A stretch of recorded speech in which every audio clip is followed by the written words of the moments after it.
experience every moment through our voice. গল্পে খুঁজে পাবে ভালোবাসার স্পর্শ। অনেকদিন বাদে আজ অরিত্র রাতে হাঁটতে বের হয়েছে। এতদিনে বাইরে তেমন আসা হয়নি। সিগারেটে ধোঁয়া ওড়াতে ওড়াতে সে উদ্দেশ্যহীনভাবে হাঁটতে থাকে। তার অবচেতন মন তাকে নিয়ে আসে সেখানে, যেখানে শ্রুতির সঙ্গে প্রথম দেখা হয়েছিল। এই মুহূর্তে সে সেই টং দোকানের সামনেই দাঁড়িয়ে আছে, যেখানে সেদিন শ্রুতিও দাঁড়িয়েছিল, কিন্তু সে লক্ষ্য করেনি। আজ সেই রাত আছে, সেই দোকান আছে, আছে অরিত্র, শুধু নেই শ্রুতি। মেয়েটা থাকাকালীন কখনই অরিত্রর এমন কোনো অনুভূতি হয়নি। আর আজ যখন যোজন যোজন দূরে, ঠিক তখনই প্রচণ্ড পরিমাণে তার কথা মনে পড়ছে। দূরত্ব সব সম্পর্ক কেবল নষ্টই করে না, মাঝে মাঝে ব্যক্তির অনুপস্থিতি তার গুরুত্বও বুঝিয়ে দেয়। শ্রুতির চিন্তা মাথা থেকে তৎক্ষণাৎ নামিয়ে ফেলার চেষ্টা করে। দোকানের বেঞ্চে বসে সিগারেট খেতে খেতে কানে হেডফোন গুঁজে গান শোনে। হাত ঘড়িতে সময় তখন রাত 1:25। এখন বাড়িতে যাওয়া প্রয়োজন। এখান থেকে অলি গলি ঘুরে সে বাড়িতে পৌঁছায়। যেতে অতিরিক্ত হাঁটার ফলে অতিরিক্ত পরিশ্রম হয় এবং রাতে তাড়াতাড়ি ঘুমও চলে আসে। হয়েছেও তাই, বাড়িতে ফিরে শোয়ার পরই ঘুম চলে এসেছে। রাতে খায়নি, সকালে উঠতেও লেট হয়েছে, সকালে নাস্তাও মিস হয়ে গেছে। অদিতি বেগম অনেকবার জোর করেও খাওয়াতে পারেনি। সোফায় বসে যত দ্রুত সম্ভব মোজা পড়ছিল সে। অনেকের খাওয়া প্রায় শেষের দিকে। সুলাইমান রহমান তাড়া দিয়ে বললেন, তাড়াতাড়ি খাবো বা, তোকে স্কুলে দিয়ে আমি অফিসে যাব। ভাবি কি আর কখনো আসবে না আব্বু? খাওয়া বাদ দিয়ে জিজ্ঞেস করলো অনিক। অর্থ্র হৃদস্পন্দন কাঁপতে থাকে শ্রুতির নাম শুনে। তাড়াহুড়ো এবং ব্যস্ততার মাঝে থাকায় সকালে একবারও মনে পড়েনি। কিছুক্ষণ স্তব্ধ হয়ে সুলাইমান রহমান বললেন, না। এই না শব্দে আরও বেশি যন্ত্রণা অনুভব হয় অরিত্রর। সে চলে যায় অফিসে। অফিসের সময়টাও তার ব্যস্ততার মাঝেই কাটলো। তবে এর মাঝেও হুটহাট কয়েকবার মনে পড়েছিল শ্রুতির কথা। তবে ব্যস্ততার জন্য সে কাবু হয়ে যায়নি। অফিসের সমস্ত কাজ শেষ হতে হতে তার আবারও ঘুম পাচ্ছিল। কোনো রকম মাথা রাখার জায়গা পেলেই ঘুমিয়ে পড়তে পারবে বলে মনে হচ্ছে। ক্লান্ত হয়ে সে বাড়িতে ফেরে। হাতে আজ চটপটি। কলিং বেল বাজানোর পর দরজা খুলে দেন অদিতি বেগম। মুহূর্তেই অরিত্রর ভাবনায় ভাটা পড়ে। সে জিজ্ঞেস করে, শ্রুতি কোথায়? তিনি এক দৃষ্টিতে কিছুক্ষণ ছেলের দিকে তাকিয়ে থাকেন, হাত থেকে চটপটির প্যাকেট নিয়ে বলেন, ভুলে গেছিস? অরিত্র আর কিছু বলল না, নীরবে চলে গেল ঘরের ভেতরে। অসহ্য রকম কষ্ট হচ্ছে তার। শ্রুতি আজ দরজা খুলে দেয়নি। আজ বাড়ি ফিরেই তার হাসি মাখা মুখটা দেখতে পায়নি অরিত্র। হাঁসফাঁস লাগছিল তার। ভারী তপ্ত দীর্ঘ নিঃশ্বাস বুক জুড়ে ছড়িয়ে পড়ে। স্বগতোক্তি করে সে বলে, আই মিস ইউ শ্রুতি। চারিদিকে মানুষের ভিড়ের জন্য ঠিকমতো হাঁটা যাচ্ছে না। ধাক্কাধাক্কি করেও খুব একটা সামনে আগানো সম্ভব হচ্ছে না। এক হাতে অরিত্র অনিকের হাত ধরে রেখেছে, অন্য পাশে শ্রুতি প্রায় ওর গা ঘেঁষে হাঁটছে। অরিত্র যে রাগ করে আছে সেটাও বোঝা যাচ্ছে। মেলায় আসার বায়না করেছিল অনিক এবং শ্রুতি। অরিত্র অনেকবার করে বলেছে এখন প্রচণ্ড ভিড় থাকবে, যাওয়ার প্রয়োজন নেই। কে শুনে কার কথা? এদিকে দুজনই নাছোড়বান্দা। অগত্যা অরিত্রকেও এই দুজনকে নিয়ে আসতে হয়েছে। আসার পর শ্রুতিও এবার নিজের ফল্ট বুঝতে পেরে মনে মনে নিজেকেই গালি দেয়। ইচ্ছে তো করছে এখান থেকেই বাড়ি ফিরে যেতে, কিন্তু সেটা বলার মতো কিঞ্চিত পরিমাণ সাহসও অবশিষ্ট নেই আর। ভিড়ের মধ্য থেকে শ্রুতি অরিত্রর থেকে আলাদা হয়ে যায়। সে অনেক পিছে পড়ে যায় এবং পেছনের মানুষজনরা সামনে এগিয়ে যায়। সেই সঙ্গে সামনে এগিয়ে গিয়েছে অরিত্র। এদিকে ঠায় দাঁড়িয়ে থাকার দারুণ দুপাশ থেকে মানুষজনের সঙ্গে ধাক্কা লাগছে শ্রুতির। সাহস সঞ্চয়ে সামনে এগিয়ে গিয়েও অরিত্রর দেখা আর পায় না। ভীষণ কান্না পাচ্ছিল ওর। ভিড়ের মধ্য থেকে বেরিয়ে এসে সাইডে এক বন্ধ দোকানের নিচে দাঁড়িয়ে থাকে। অনবরত দুটি চোখ ভিড়ের মধ্যে খুঁজে বেড়াচ্ছে অরিত্র এবং অনিককে। সেই ঢাকা শহরের কিছুই চেনে না। এখান থেকে কিভাবে বাড়ি ফিরে যেতে হবে তাও জানা নেই তার। আশেপাশে এবার বেশ কিছু ছেলে জমা হয়ে যায়, যারা নানানভাবে শ্রুতিকে উত্ত্যক্ত করছে। অরিত্রকে হারিয়ে যতটা না কান্না পাচ্ছিল, ছেলেগুলোর বাজে বাজে কথা শুনে তার চেয়েও বেশি কান্না পাচ্ছে এখন। চোখে পানি টলমল করছে। সে এই দোকান ছেড়ে অন্য একটা খোলা দোকানের সামনে দাঁড়ায়, যেখানেও রয়েছে মানুষের সমাগম। তবে অবাক করা বিষয় হচ্ছে ছেলেগুলো এখানে এসেও শ্রুতিকে টিজ করছে এবং এতে আশেপাশের মানুষেরও কোনো মাথা ব্যথা নেই। তখন পাশ থেকে আরেক ছেলে এসে জিজ্ঞেস করে। শ্রুতি কেঁদেই ফেলেছিল, অশ্রুসিক্ত নয়নে পাশে ফিরে তাকায়। ছেলেটিকে সে চেনে না, তবুও সে ওপর নিচ মাথা ঝাঁকালো। তখনই ছেলেটা পকেট থেকে ফোন বের করে কাকে যেন ফোন করলো। মিনিট পাঁচেকের মধ্যেই সেখানে অরিত্র এবং অনিক সহ আরও কতগুলো ছেলে এসে উপস্থিত হয়। যেই ছেলেটা শ্রুতির নাম জিজ্ঞেস করেছিল সে অরিত্রর কাছে এগিয়ে গিয়ে কানে কানে কি যেন বলল। সঙ্গে সঙ্গে অরিত্র উত্ত্যক্ত করা ওই ছেলেগুলোর দিকে এগিয়ে গিয়ে একটার গালে ঠাঁট দিয়ে থাপ্পড় বসায়। এগিয়ে যায় বাকি ছেলেগুলো। মার খেয়ে ওরা ভিড়ের মধ্যেই দৌড়ে চলে যায়। শ্রুতি এবার শব্দ করে কেঁদে ফেলে ভয়ে, কিন্তু অরিত্র তাকে কিছুই বলে না, শুধু রাগী দৃষ্টিতে তাকিয়ে থাকে। শ্রুতি কাঁদতে কাঁদতে বলে, বাড়ি যাব আমি। এতক্ষণে শ্রুতির ওপর কন্ট্রোল করে রাখা রাগগুলো আর দমে রাখতে পারল না অরিত্র। সে ধমক দিয়ে বলল। ধমক খেয়ে এসব কেঁপে ওঠে শ্রুতি, কিন্তু সেটা অরিত্রর নজরে পড়ল না। সে তার বন্ধুদের উদ্দেশ্যে বলল। তারপর সে শ্রুতির ডান হাতটা নিজের হাতের মুঠোয় নিয়ে নিল, অর্থাৎ এবার আর শ্রুতির হারিয়ে যাওয়ার কোনো চান্স নেই। এখন আর শ্রুতি কাঁদছে না, কিন্তু মেলায় গিয়েও সে মন মরা হয়ে থাকে। অরিত্র তাকে সাথে নিয়ে এই দোকান সেই দোকান ঘোরায়। কিছু কেনার কথা জিজ্ঞেস করলে বলে সে কিছুই নেবে না। রাগে খটমট করে সে শ্রুতির দিকে তাকালে শ্রুতির দৃষ্টি নত করে নেয়। অরিত্র নিজেই তাকে এক চুড়ির দোকানে নিয়ে যায়। লাল টকটকে কাঁচের চুড়ি নিয়ে শ্রুতির হাতে পরিয়ে দেয়। হাত নেড়ে চেড়ে দেখে চুড়ির সাইজ ঠিক আছে কিনা। এই পুরো ঘটনাতেও শ্রুতি নির্বাক রইল। এই চুড়ির মাপেই নীল, কালো, সাদা আর হলুদ রঙের দু মুঠো করে চুড়ি কিনে নিল অরিত্র। নিজেই পছন্দ করে একজোড়া কানের দুল কিনে দিল। কাজলটা শ্রুতির হাতে ধরিয়ে দিয়ে বলল।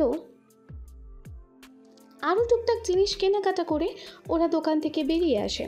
শ্রুতির জন্য যা কেনার অরিত্রই কিনেছে, আর অনেক নিজের পছন্দ মতো খেলনা কিনে নিয়েছে। অরিত্র ভেবে নিল শ্রুতির মুড ঠিক করার জন্য নাগরদোলায় উঠবে। এই কথা শোনা মাত্র শ্রুতি চিৎকার করে বলে উঠল, অসম্ভব, আমি নাগরদোলায় উঠবো না। অনেক হাসতে হাসতে বলল, ইয়ে ভাবি ভয় পায় ভয় পায়, ভাবি ভীতু। শ্রুতি অনেকের মশকরায় একটুও রাগ করলো না, কেননা সে সত্যিই নাগরদোলায় উঠতে ভয় পায়। এদিকে অরিত্র এবং ওর বন্ধুরাও নাছোড়বান্দা, জোর করেই তাকে নাগরদোলায় ওঠানো হয়। সে শক্ত করে অরিত্রর হাত এবং শার্ট খামচে ধরে। নাগরদোলা ওপরে ওঠার সময় কোনো রকম অনুভূতি না হলেও নিচে নামার সময় মনে হয় প্রাণ ওপরে রেখেই নিজে নিচে নেমে যাচ্ছে, অর্থাৎ প্রাণ লাফিয়ে বের হয়ে যাচ্ছে মনে হয়। শ্রুতি সামনে চিৎকার করতে থাকে আর বলে, আমাকে নামিয়ে দিন, আমি নামবো। অরিত্র, ওর বন্ধুরা এবং অনেক তখন হেসে কুটি কুটি। না পেরে সত্যিই তারা শ্রুতিকে নিয়ে নেমে যায়, আর শ্রুতির তখন বেহাল দশা। শ্রুতিও এবার খিলখিল করে হেসে ওঠে, ফিরে আসে অতীতে কাটানো সুন্দর মুহূর্তগুলোর স্মৃতি থেকে। একা একা সে যখন জানালার গ্রিল ধরে চেয়ারে বসেছিল, দৃষ্টি আবদ্ধ রেখেছিল দূরের গাছপালার দিকে, তখনই সে সুন্দর স্মৃতিগুলো এসে ধরা দিয়েছে। খুব করে মনে পড়ছে সেই বাড়ির কথা, বাড়ির মানুষগুলোর কথা বলতেও ইচ্ছে করছে ভীষণ, কিন্তু সে এমনই বোকামি করেছে যে অরিত্র কিংবা সুলাইমান রহমান কারোরই নাম্বার নিয়ে আসেনি। এই শ্রুতি, তুই ঘরে আছিস? দরজায় নক করে জিজ্ঞেস করে বৃষ্টি। শ্রুতি উঠে গিয়ে দরজা খুলে দেয়। বৃষ্টি তখন বলল, কাল আমরা ঢাকায় চলে যাচ্ছি। মানে কি, এত তাড়াতাড়ি চলে যাবি? এটা তাড়াতাড়ি হলো নাকি? 8 দিন হয়ে গেছে এসেছি। তো দুলাভাই ফোনের উপর ফোন করছে বাড়ি ফিরে যাওয়ার জন্য। পিয়ুষ ভাইয়া আজ আসবে আমাদের নিয়ে যাওয়ার জন্য। আমাদের মানে? এখানে আমরা কারা? কেন জানিস না মনে হয়? আমি, তুই আর রিমি। তুই তো আমার শ্বশুর বাড়ি যাসনি একবারও। শ্রুতি অন্য কোনো সময় হলে যেতে রাজি হতো না, কিন্তু এবার বিনা বাক্যে রাজি হয়ে গেল। বৃষ্টির শ্বশুরবাড়ি ঢাকায়, অরিত্রদের বাড়িও ঢাকায়, আর শ্রুতিও এখন অরিত্রদের বাড়ির ঠিকানা অলিগলি সব চেনে। এই একটাই সুযোগ এখন ওদের সাথে যোগাযোগ করার। এজন্য শ্রুতিও হাসি মুখে ঢাকায় যাওয়ার জন্য রাজি হয়ে যায়। মাসের আজ 29 তারিখ। বাড়ির আসবাবপত্র এখন থেকেই নতুন বাসায় নেওয়া শুরু করেছে অরিত্র। কাল শুক্রবার, আজ আর কালকের মধ্যেই সব নিয়ে গোছগাছ করতে হবে। এরপর আর সময় পাওয়া যাবে না। অনেক বছর ধরে ওরা এই বাসায় ছিল, হয়তো আরও থাকতো, কিন্তু অরিত্র নারাজ ছিল। তার দম বন্ধ হয়ে আসে এখানে। কারণটা আর অন্য কিছুই নয়, বরং শ্রুতি। অফিস থেকে বাড়ি ফেরার পর শ্রুতি দরজা খুলে দেয় না, এটা তাকে পীড়া দেয়। অরিত্রকে খুঁজে খুঁজে কথা বলে না, এটা সে মিস করে। বৃহস্পতিবারে এখন আর সে বাচ্চাদের মতো বায়না ধরে বলে না, কাল কিন্তু আমায় অনেককে ঘুরতে নিয়ে যেতে হবে। ঘরের পর্দা ধরে ঝুলতে ঝুলতে এখন আর সে দুষ্টুমি করে না। খাওয়ার সময় সামনের চেয়ারে এখন আর শ্রুতি বসে না, জায়গাটা ফাঁকাই রয়ে যায়। এত সব কিছুর মাঝে অরিত্র আর থাকতে পারছিল না, শ্রুতিকে ভুলতেও পারছিল না। আর এই সব কিছু থেকে বাঁচার জন্যই সে এমার্জেন্সি বাড়ি পাল্টানোর সিদ্ধান্ত নিয়েছিল এবং নতুন বাড়ি খুঁজেও নিয়েছে। হ্যাঁ, এখন শুধু বিষয়টা মিস করা পর্যন্তই সীমাবদ্ধ ছিল না, বরঞ্চ সে শ্রুতিকে ভালোবেসে ফেলেছিল। ভালোবাসাটা হয়তো প্রথম থেকেই ছিল, হতে পারে সে নিজেই বুঝতে পারেনি। এখন শ্রুতির অনুপস্থিতি সেটা অরিত্রকে বুঝিয়ে দিচ্ছে। তবে এই কথাও সত্য, এই ভালোবাসা কখনোই সম্ভবপর নয়, কেননা সে কখনোই শ্রুতির ওই দু চোখে তার জন্য ভালোবাসা কিংবা কোনো অনুভূতি দেখেনি। সব জিনিসপত্র নিতে নিতে ওদের রাত হয়ে যায়। বাড়ি থেকে চলে যাওয়ার আগেও অরিত্রর কষ্ট অনুভূত হয়। এক মনে সে ভাবে, বাড়িটা ছাড়া কি ঠিক হলো? এতদিন তো শ্রুতির স্মৃতি ছিল, কিন্তু এখন তো আর সেটাও থাকবে না। দীর্ঘশ্বাস নিল সে। সকল পিছুটান কাটিয়ে বাবা মা আর ভাইকে নিয়ে চলে যায় অন্যত্র নতুন বাড়িতে। আজকের সকাল অন্যরকম সুন্দর। আজ বাড়ির সদস্যদের কোলাহল ভালো লাগছে, পাখির কিচিরমিচির শব্দ শুনতে ভালো লাগছে, হাঁস মুরগির শব্দ শুনতে ভালো লাগছে। মোট কথা, আনন্দে আজ শ্রুতির কাছে সব কিছু মোহনীয়, আকর্ষণীয় এবং সুন্দর লাগছে। আয়নার সামনে দাঁড়িয়ে সে নিজেকে ভালো করে দেখে নেয়। তার অতিরিক্ত খুশির ছাপ সে নিজেও চোখে মুখে দেখতে পাচ্ছে। ড্রেসিং টেবিলের সামনে ড্রয়ার থেকে অরিত্র দেয়া কাঁচের চুড়িগুলো বের করে সে। যেই চুড়িগুলো অরিত্র পরিয়ে দিয়েছিল সেই চুড়িগুলোই দুহাতে পরে নেয়, একটা চুড়ি আর একটা চুড়ির সঙ্গে লেগে। রিনিক ঝিনিক শব্দ তুলছে, যা শুনতে আরও বেশি শ্রুতিমধুর লাগছে। অরিত্র দেওয়া কাজলটিও সে হাতে তুলে নেয়, দু চোখে গাঢ় করে কাজল পরে নেয়। আয়নায় তাকায় ভ্রু কুঁচকে, পরবর্তীতে সে হেসে ফেলে। গালে হাত রেখে আয়নায় থাকা নিজের প্রতিবিম্বকে জিজ্ঞেস করে, আমায় কি সত্যি মায়াবিনী লাগছে? একদম, কোনো সন্দেহ নেই এতে। শ্রুতি আয়নাতেই দরজার দিকে তাকালো। কথাটি বলছে পিয়ুষ। না, আজ পিয়ুষকে তার বিরক্ত লাগছে না, তাকেও ভালো লাগছে। শ্রুতি পেছনে ঘুরে এক গাল হেসে বলল, ভেতরে আসুন। কি ব্যাপার, আজ এত খুশি কেন বলুন তো? ভেতরে প্রবেশ করে জিজ্ঞেস করলো পিয়ুষ। প্রত্যুত্তরে এবার শ্রুতি হেসে বলল, খুশি হতে বারণ নাকি? একদম না, হাসি খুশি থাকলেই আপনাকে অনেক সুন্দর লাগে। চোখে কাজল দেয়ায় আরও বেশি সুন্দর দেখাচ্ছে। তা এত খুশির কারণটা কি?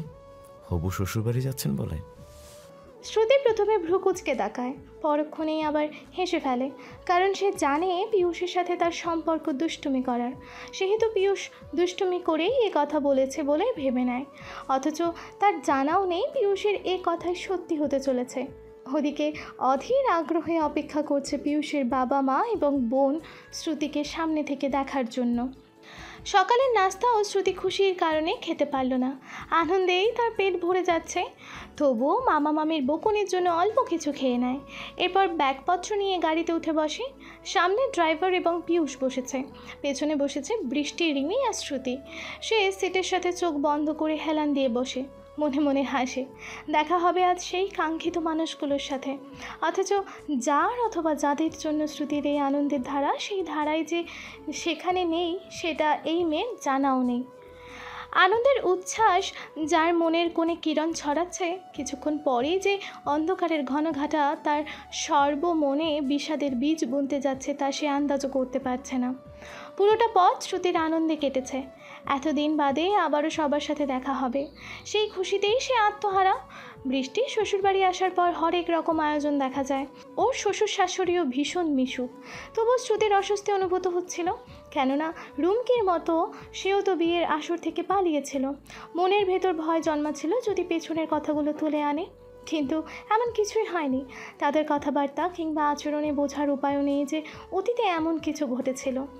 খাওয়ার পরে সবাই যখন বিশ্রাম নিচ্ছিল, শ্রুতি তখন ভাবছিল কী করে সে অরিত্রদের বাড়িতে যাবে? কেউ তো একা ছাড়তে রাজিও হবে না। পিয়ুষের সাহায্য প্রয়োজন এখন। তার আগে শ্রুতিও একটু বিশ্রাম নিয়ে নেয়। রিমি পাশেই শুয়ে আছে, এতক্ষণে ঘুমিয়েও পড়েছে। শ্রুতিও বালিশে মাথা রাখতেই কয়েক মিনিটের মধ্যে ঘুমিয়ে পড়ে। যখন ঘুম ভাঙে তখন প্রায় সন্ধে হয়ে গেছে। তড়িঘড়ি করে উঠে আগে ফ্রেশ হয়ে নেয়, এরপর খুঁজতে থাকে পিয়ুষকে। চোরের মতো করে খুঁজতে থাকার দৃষ্টি ধরে ফেলে বৃষ্টির শাশুড়ি। পাশে বৃষ্টিও ছিল। তার ধারণা শ্রুতি পিয়ুষকেই খুঁজছে, তবে সরাসরি সে কথা বলল না। জিজ্ঞেস করলো, কাউকে খুঁজছো শ্রুতি? আচমকা শ্রুতি থতমত খেয়ে যায়, আমতা আমতা করে বলে, না মানে মানে ওই পিয়ুষ ভাইয়া কোথায়? ও তো ওর ঘরেই আছে। ওই তো, ওটা ওর ঘর, যাও তুমি। শ্রুতির ইতস্তত বোধ হচ্ছিল, তবুও যাওয়া প্রয়োজন, কেননা ওই বাড়িতে যাওয়ার জন্য এখন একমাত্র পিয়ুষই সাহায্য করতে পারে। পিয়ুষের ঘরের দরজা কিছুটা ভিজিয়ে রাখা, দরজায় টোকা দিয়ে শ্রুতি পারমিশন চাইল। ভেতরে আসবো? আসুন। ভেতর থেকে পিয়ুষের জবাব এলো। শ্রুতি ভেতরে গিয়ে দেখে পিয়ুষ কম্পিউটারে কাজ করছে। একগাল হেসে পিয়ুষ বলল, হঠাৎ কি মনে করে আসলেন বেআইন? বসুন। শ্রুতি খাটের ওপর বসলো। এখনও সে স্বাভাবিক হতে পারছে না। হাসার চেষ্টা করে বলল, এমনি আসলাম। কেন, আসা বারণ নাকি? একদমই না, আপনার জন্য এই ঘর সবসময় উন্মুক্ত।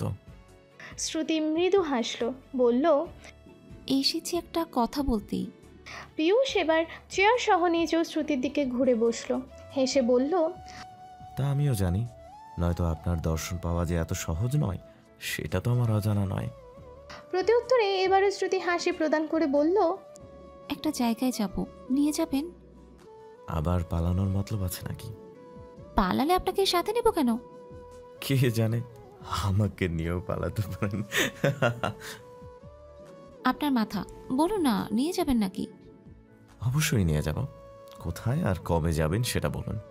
কবে নয়, আজই যাবর, এক্ষুনি। কোথায়? পালিয়ে গিয়ে যেখানে ছিলাম আমি, সেই বাসায়। আজই যেতে হবে? হ্যাঁ, আজই। আপনার সমস্যা আছে কোনো? একদম নয়, চলুন তাহলে যাওয়া যাক। যাওয়ার সময় ওরা রিমিকেও সাথে নিয়ে নিল। বাড়িতে জানিয়েছে আশেপাশে ঘুরতে যাচ্ছে। গাড়ি যতই বাড়ির দিকে এগিয়ে যাচ্ছিল ততই বেশি যেন উত্তেজনা বাড়ছিল। ফুচকার স্টলের সামনে পিয়ুষ গাড়ি থামিয়ে বলে, ফুচকা খাবেন? শ্রুতি কিছু বলার পূর্বেই রিমি ফট করে বলে বসলো, আমি খাবো। ফুচকা পছন্দ করে না এমন মেয়ে খুঁজে পাওয়া বিরল প্রায়। শ্রুতিরও ভীষণ পছন্দ, কিন্তু আনন্দের জন্য মনে হচ্ছে তার পেটেও ভরে রয়েছে। তবে রিমি যখন একবার বলে বসেছে খাবে, তখন খেতেই হবে। খাওয়ার সময়ও শ্রুতি বারবার রিমিকে তাড়া দিচ্ছিল তাড়াতাড়ি খাওয়ার জন্য। এক সময় রিমি বিরক্ত হয়ে বলেই বসলো, আহা, এমন করতেছো কেন আপু? শান্তিতেও কি একটু খেতে দিবে না? পিয়ুষ ও শ্রুতির অস্থিরতা খেয়াল করেছিল বাড়ি থেকে বের হওয়ার পর থেকেই। এই পর্যায়ে সে জিজ্ঞেস করেই ফেলল, কোনো সমস্যা শ্রুতি? আপনি এত ব্যস্ত হয়ে পড়ছেন কেন? শ্রুতি হাসার চেষ্টা করে বলল, না মানে এমনি। এরপর সে নিজেও যথাসম্ভব ওদের সঙ্গে নিজেকে যোগ করার চেষ্টা করলো। জায়গায় জায়গায় গাড়ি দাঁড় করিয়ে এটা সেটা খেলো সবার সঙ্গে, কিন্তু মনে মনে সে অস্থিরতায় ভেঙে পড়ছিল বারংবার। ঢাকা শহর ঘুরতে ঘুরতে রাত 10টা পার হয়ে গেছে। এখনও তো কত দূরে অরিত্রদের বাড়ি পড়েই রয়েছে। সাঁয় সাঁয় বাতাসের দৌড়ের সঙ্গে পাল্লা দিয়ে এবার গাড়ি চলছে অবিরতভাবে। জানালার ওপার হাত রেখে তাতে থুতনি ভর দিয়ে শ্রুতি রাতের ঢাকা শহর পর্যবেক্ষণ করছে। কি অমায়িক সুন্দর। হাইওয়েতে আসার পর সে একটু নড়ে চড়ে বসে। এটা সেই জায়গা যেখানে পিয়ুষের সঙ্গে শ্রুতির দেখা হয়েছিল। পিয়ুষের ঘটনাটি এখনও মনে আছে, তাই সে জিজ্ঞেস করলো, এখানে আপনি ডাকাতের মতো আমার হাতে কামড় বসিয়েছিলেন, মনে আছে? শ্রুতি হেসে ফেলল, সোজা হয়ে বসে বলল, আছে। আপনিও তো গুন্ডাদের মতো আমার হাত চেপে ধরেছিলেন। বিয়ের পোশাকে দেখে আপনাকে আমার সন্দেহ হয়েছিল। সন্দেহ কিন্তু সঠিকও ছিল। তা ঠিক, কিন্তু ধরতে আর পারলাম কই? চড়ুই পাখির মতোই তো পালিয়ে গেলেন। শ্রুতি এই কথার প্রত্যুত্তর করল না, শুধু শব্দ করে হাসলো। অবশেষে কাঙ্ক্ষিত সময়, সকল উত্তেজনার অবসান ঘটিয়ে অরিত্রদের বাড়ির সামনে গাড়ি থামে। শ্রুতির হার্ট দ্রুত থেকে আরও দ্রুততরভাবে কম্পিত হচ্ছে, মনে হচ্ছে হাত পাও অস্বাভাবিকভাবে কাঁপছে। রিমি এর মাঝেই ঘুমিয়ে পড়েছে, তাই ওকে আর কেউ জাগালো না। গাড়ি লক করে শ্রুতি পিয়ুষকে নিয়ে ভেতরে গেল। ওপরে গিয়ে কলিং বেল বাজানোর পর দরজা খুলে দিল মাঝবয়সী এক মেয়ে। শ্রুতির উদ্দেশ্যে জিজ্ঞেস করলো, কাকে খুঁজছেন? অদিতি আন্টি, অনেক, ওরা আছে? আচ্ছা, ধন্যবাদ। বলেই শ্রুতি সেখান থেকে সরে দাঁড়ায়। প্রচণ্ড পরিমাণে মন খারাপ হয়ে গেছে তার। শ্রুতিকে মনক্ষুণ্ণ দেখে পিয়ুষ জিজ্ঞেস করলো, রুম চেঞ্জ করেছে। হুম। এখন তাহলে কি করবেন? শ্রুতি কিছু বলল না। পিয়ুষ ফের জিজ্ঞেস করলো, কি হলো? এবার শ্রুতি ঝরঝরে করে কেঁদে ফেললো। পিয়ুষ ভ্যাবাচাকা খেয়ে জিজ্ঞেস করলো, কি হলো শ্রুতি, আপনি কাঁদছেন কেন? কি হয়েছে আমায় বলেন। কথা বলার মতো অবস্থায়ও সে নেই, শুধু ফুপিয়ে ফুপিয়ে কাঁদছে। পিয়ুষ এটাই বুঝতে পারছে না এই সামান্য বিষয়ে কান্নার কি আছে, কিন্তু সে তো আর জানে না শ্রুতির মনের আসল কথা। পিয়ুষ আর কিছু জিজ্ঞেস না করে শ্রুতিকে নিয়ে নিচে নামে। আগে শ্রুতিকে গাড়িতে বসিয়ে নিজে গাড়িতে ওঠে, তখনও শ্রুতি কেঁদেই চলছিল। একটা ফাঁকা নিরিবিলি স্থানে নিয়ে পিয়ুষ গাড়ি থামায়। শ্রুতিকে একা সময় দিয়ে নিজে গাড়ি থেকে নেমে বাইরে কিছুটা দূরে দাঁড়িয়ে থাকে। প্রচুর বাতাস এখানে, সামনেই বিশাল বড় একটা নদী, আশেপাশে 2-3টে চায়ের দোকান শুধু। এত রাতে মানুষের চলাচল নেই। বেশ কিছুক্ষণ পর শ্রুতিও নেমে আসে, কান্না থামিয়ে নিজেও একটু স্বাভাবিক হওয়ার চেষ্টা করছে। পেছন থেকে সে পিয়ুষকে জিজ্ঞেস করলো, বাড়ি যাবেন না? শ্রুতির কণ্ঠস্বর শুনে সে পিছু ফিরে তাকায়। পলক্ষীনভাবে কিছুক্ষণ শ্রুতির দিকে তাকিয়ে থেকে জিজ্ঞেস করে, কাঁদলেন কেন আপনি? এমনি। মিথ্যা বলবেন না আমার কাছে, কি হয়েছে আমায় বলুন। খারাপ লাগছে খুব। শুধু তাদের খুঁজে না পাওয়ার জন্যই? হুম। শুনেছিলাম যেদিন পালিয়েছেন সেদিন এক ছেলের সাথে আপনার পরিচয় হয় এবং তার বাড়িতেই উঠেছিলেন। আমি বলতে চাচ্ছি, আপনি কি ওই ছেলেকে ভালোবাসেন? টলমল করা অশ্রুসিক্ত নয়নে শ্রুতি পিয়ুষের মুখপানে তাকায়। শ্রুতির রক্ত জবার মতো চক্ষু যুগল দেখে পিয়ুষের খুব খারাপ লাগছিল। অন্যদিকে সে শ্রুতির নীরবতার মানেও বুঝে নেয়। শ্রুতির মাথায় তৎক্ষণাৎ একটা বুদ্ধি আসে। সেই টং দোকানের কথাটা মনে পড়ে যায়। সে উৎফুল্ল হয়ে বলে, আমি যেভাবে যেভাবে বলবো আপনি সেভাবে সেভাবেই যাবেন এক জায়গায়। কোথায়? চায়ের দোকানে। কি এত রাতে চায়ের দোকানে? সেখানে অরিত্রর সাথে আমার প্রথম দেখা হয়েছিল। এরপরও আমরা সেখানে বেশ কয়েকবার গিয়েছিলাম। আজ যদি সে সেখানে আসে, চলো না যাই। শ্রুতির চোখে মুখে আবারও আনন্দ ফিরে এসেছে। অরিত্রকে খুঁজে পাওয়ার একটা আশা পেয়ে এই মেয়েটা আবারও উৎফুল্ল হয়ে উঠেছে। সেখানে কি পিয়ুষ তাকে না নিয়ে গিয়ে পারে? হ্যাঁ, একথা সত্য যে পিয়ুষ শ্রুতিকে পছন্দ করে, হয়তো ভালোবাসতেও শুরু করেছিল। তবে সেটা সম্পূর্ণ ভালোবাসা বললে ভুল হবে। সে শ্রুতিকে চেনে 9 দিনের মতো, আর অন্যদিকে শ্রুতি এবং অরিত্র দুজনকে আদ্যপ্রান্ত জানে। শ্রুতি যখন অরিত্রকে ভালোবেসে ফেলেছে, সেখানে অরিত্ররও ভালোবাসার সম্ভাবনা কম নয়। এখানে বলা চলে শ্রুতি পিয়ুষের পছন্দের মানুষ। যেহেতু পছন্দের মানুষটির ভালোবাসা খুঁজতে সাহায্য করা অতি আবশ্যক। পিয়ুষ গোপনে দীর্ঘশ্বাস ত্যাগ করে শ্রুতিকে সেই স্থানে নিয়ে যায়। দোকান ফাঁকা, শুধু বুড়ো বুড়ি বসে আছে। তারাও শ্রুতিকে চিনতে পারে, জিজ্ঞেস করে, এতদিন কোনে আসিলা? বাড়িতে ফিরে গিয়েছিলাম দাদু। পিয়ুষ বেঞ্চের ওপর বসে রয়েছে, চা অর্ডার দিয়ে শ্রুতিও বসে। অরিত্রর প্রসঙ্গ তুলে জিজ্ঞেস করে, সে কি আর আসেনি? কেডা? তোমার লগে যেই পুলা আইতো? হ্যাঁ। হ, আহে তো, মাঝে মাঝেই আহে। আজকেও আইছিল। শ্রুতি প্রফুল্ল হয়ে বলে, আজও এসেছিল? হ। সে কোথায় থাকে আপনারা জানেন? তা তো জানি না দাদু ভাই। শ্রুতির মন আবারও খারাপ হয়ে যায়। এতক্ষণে চাও হয়ে গেছে। পিয়ুষ চায়ের কাপে চুমুক দিয়ে বলে, মন খারাপ করছেন কেন? ওনারা তো বললো অরিত্র নাকি মাঝে মধ্যে এখানে আসে রাতে। আমরা না হয় কাল আবার আসবো। শ্রুতি কিছু বলল না, শুধু মেকি হাসলো। চায়ের বিল পিয়ুষই দিল। আসার আগে শ্রুতি নিজের নাম্বারটা তাদের কাছে দিয়ে বলল, কাল যদি সে আবার আসে তাহলে এই কাগজটা তাকে দেবেন। আইসা। একরাশ মন খারাপ আর বিষণ্ণতা নিয়ে শ্রুতি চলে যায়। রাত 12টা 35। নিখিলকে নিয়ে হাঁটতে হাঁটতে আবারও সেই টং দোকানে এসেছে অরিত্র। এখান থেকে ফিরে গিয়ে বাড়িতে ঘুমানোর চেষ্টা করেছিল, কিন্তু ঘুম আসেনি। তাই নিখিলকে ফোন করে সাথে নিয়ে এসেছে। কিছুটা গল্প করা হবে আর সময়ও কাটবে এই আশায়। ওই বাড়ি ছাড়ার পর থেকে অরিত্র আরও বেশি আফসোস করছে। শ্রুতির স্মৃতির চিহ্নটুকু নিজের ইচ্ছায় হারিয়ে পাগলপাড়া হয়ে গেছে। এখন এই একমাত্র স্থানই রয়েছে যেখানে আসলে মনে হয় এই তো শ্রুতির সাথেই রয়েছে। দোকানে এসে বেঞ্চের উপর বসে অরিত্র, বলল, দাদা 2টা চা দেন, আগে একটা সিগারেট দিয়েন। সিগারেট নিয়ে আগুন জ্বালিয়ে ধোঁয়া ওড়াতে শুরু করেছে অরিত্র। তখন বুড়ি বলল, ওই মাইয়াটা আসছিল। অরিত্র চমকে গিয়ে জিজ্ঞেস করলো, কোন মেয়ে? তোমার লগে যে আইতো। শ্রুতি? নাম তো মনে থাকে না ভাই, এই কাগজটা দিয়া গেছে। নাম্বার লেখা কাগজটি অরিত্রর দিকে বাড়িয়ে দিলেন তিনি। অরিত্র অতি দ্রুততার সাথে কাগজটি হাতে তুলে নিল। সেখানে একটা নাম্বার এবং শ্রুতির নাম লেখা। মুহূর্তেই অরিত্রের মনে হলো মরুভূমিতে সে পানির দেখা পেয়েছে। সময় বিলম্ব না করে নাম্বারটিতে সে কল দিল। রিং হচ্ছে। কল কেটে যাওয়া শেষ মুহূর্তে ফোন রিসিভ করে শ্রুতি। ঘুম জড়ানো কণ্ঠে বলে, হ্যালো। অরিত্রর হৃদস্পন্দন বেড়ে যাচ্ছে। অস্বাভাবিক ভালো লাগা কাজ করছে মনের ভেতর। আজ কতগুলো দিন পর সে কাঙ্ক্ষিত মানুষটির সুপরিচিত ভয়েসটি শুনতে পাচ্ছে। এর যে খুশির, এর যে আনন্দের মুহূর্ত আর কি হতে পারে। এপাশ থেকে কোনো রেসপন্স না পেয়ে শ্রুতি বিরক্ত মাখা কণ্ঠে জিজ্ঞেস করলো, কে বলছেন? কথা বলেন না কেন? শ্রুতি, আমি অরিত্র। অরিত্রর কণ্ঠস্বর এবং তার মুখে নিজের নাম শুনেই সকল ঘুম উবে যায় শ্রুতির। লাফিয়ে শোয়া থেকে উঠে বসে সে ভাবতেই পারেনি আজই অরিত্র কল করবে, কথা হবে।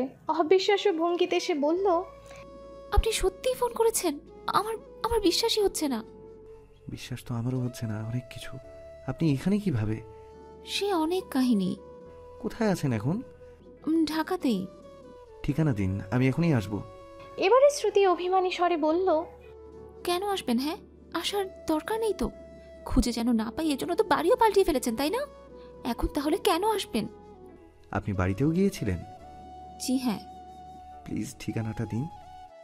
অরিত্রকে দেখার জন্য শ্রুতি নিজেও অস্থির হয়ে রয়েছে। তাই অভিমান সব ছেড়ে ফেলে বাড়ির ঠিকানা দিয়ে দেয়। এরপর থেকে বারান্দায় অস্থিরভাবে পায়চারি করতে থাকে।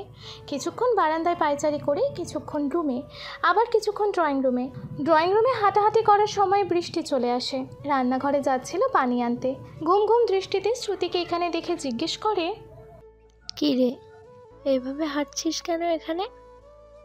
শ্রুতি অপ্রস্তুত হয়ে পড়ে। উপায়ন্তর না পেয়ে বৃষ্টিকে সব খুলে বলে। এমনকি এটাও বলে যে সে অরিত্রকে ভালোবেসে ফেলেছে। সব শুনে বৃষ্টি হাসে। মুচকি হেসে বলে, অবশেষে তাহলে তোর স্বপ্ন সত্যি হতে চললো। ভালোবেসে বিয়ে করার খুব শখ ছিল না? ধুর, সে আমি ভালোবাসি নাকি তাও তো জানি না। বাসে বাসে, আলবাত বাসে। যদি ভালোই না বাসতো তাহলে এই রাতে উদ্ভ্রান্তের মতো ছুটে আসতো নাকি দেখা করার জন্য? সত্যি বলছিস তুই? যদি যদি এমনটা না হয়, তাহলে পার্বতী হয়ে অন্য কাউকে বিয়ে করবি? তোর মাথা। শ্রুতির ফোন বেজে ওঠে। তখন অরিত্র ফোন করেছে। বাড়ির নিচে এসে দাঁড়িয়ে আছে বৃষ্টি। শ্রুতিকে বাড়ি থেকে বের হতে সাহায্য করে এবং বলে, যখন আসবি আমায় মেসেজ দিস, দরজা খুলে দিব, জেগে আছি আমি। খুশিতে বৃষ্টির গালে চুমু খেয়ে শ্রুতি বলল, আমার মিষ্টি বোন। মেইন গেট থেকে বের হওয়ার পরই অরিত্রকে দেখতে পেল। সোডিয়াম লাইটের আলোতে অরিত্রর মুখ স্পষ্ট দেখা যাচ্ছে। কালো রঙের একটা শার্ট পরে আছে। চুলগুলো আজও উস্কো খুস্কো। শ্রুতির ইচ্ছে করছে দৌড়ে গিয়ে জড়িয়ে ধরতে, কিন্তু নিজের এই ইচ্ছেকে সে সংবরণ করে নিল। কাছে গিয়ে অতি শীতল কণ্ঠে জিজ্ঞেস করলো, কেমন আছেন?